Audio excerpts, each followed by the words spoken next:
मैंने इनके बारे में पहले सुना था मैं भी बहुत ही शॉक हो गई थी। और क्या कहा जाता है उनके बारे में मम्मी? बेटा कुछ सोल्जर्स अपना शरीर तो छोड़ देते हैं पर देश के प्रति अपना कर्तव्य कभी नहीं छोड़ते।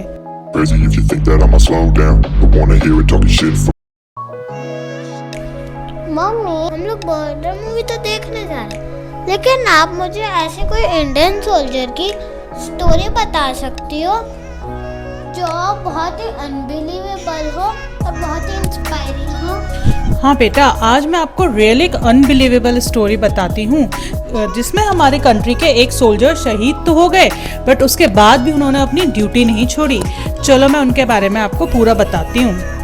आज मैं टिशा आपको बताना चाह रही हूँ बाबा हरभजन सिंह के बारे में। ऐसा माना जाता है कि वो आज भी देश की रक्षा कर रहे हैं।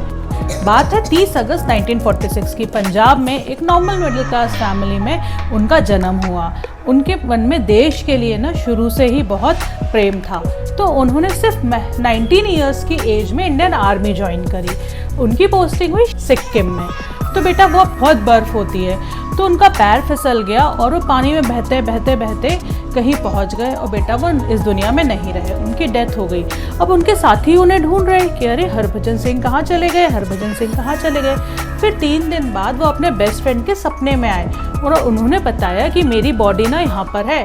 फिर सब लोग जब सपने को सच मानते हुए उन्हें ढूंढने के लिए गए तो उनकी बॉडी बेटा वहीं मिली।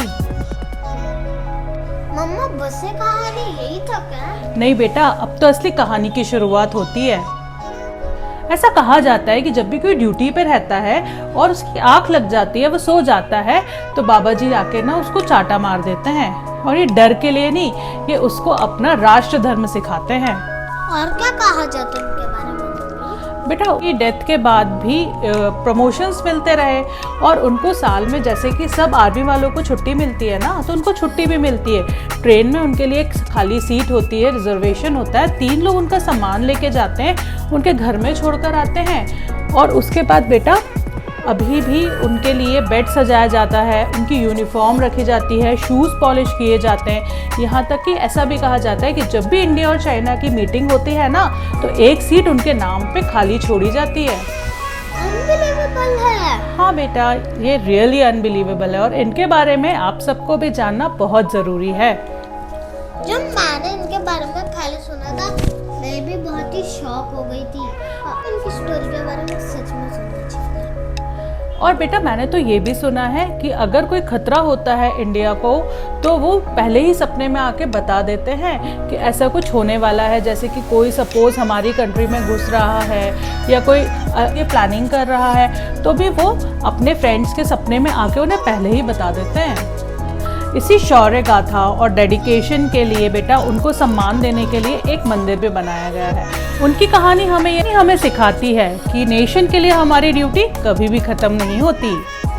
मम्मा क्या हम उन्हें इंडियन हीरो बोल सकते हैं? हाँ बेटा, लेकिन उनके लिए हम कहेंगे अमर जवान।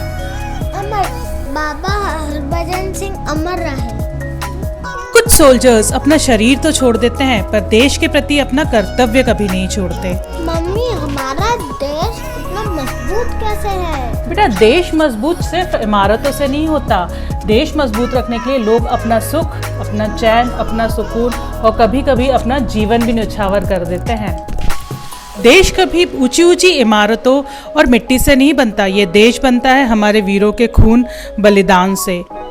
तो उनको याद करते हुए कमेंट में जय हिंद ज़रूर लिखिए। और ऐसी कहानी अगर आप आगे भी सुनना चाहते हैं तो प्लीज़ ऐसी कहानियों को शेयर करिए और हमारे चैनल को सब्सक्राइब करना मत भूलिएगा। Thank you. जय हिंद।